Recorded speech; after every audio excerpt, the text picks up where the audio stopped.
Ukraine war deepens Russia's relations with North Korea and Iran.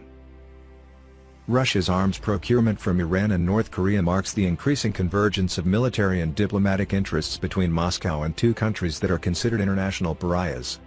Amid fresh accusations from Washington that Russia is seeking to procure large amounts of artillery munitions from Pyongyang, on top of missiles and kamikazes and other drones it has purchased from Iran, Moscow's arms procurement boom has marked an escalating logistical problem in the Vladimir Putin region.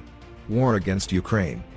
According to an expert interviewed by The Guardian, Russia may seek to stabilize production and supply of primary artillery shells over the coming winter by sourcing munitions from North Korea to allow its factories to catch up on production. The Kremlin's continued push for weapons suggests that Russia envisions fighting continuing in Ukraine well into next year despite a series of recent battlefield setbacks. The latest U.S. intelligence assessment of Russian efforts to obtain artillery from North Korea suggests that Pyongyang may be seeking to disguise arms supplies through countries in the Middle East. Our information shows that the DPRK is secretly supplying a large number of artillery shells in the Russian war in Ukraine.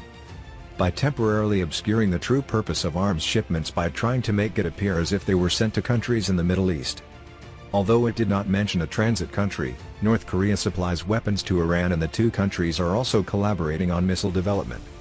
North Korea is probably the single largest source of compatible legacy artillery munitions outside of Russia, including domestic production facilities for further supplies.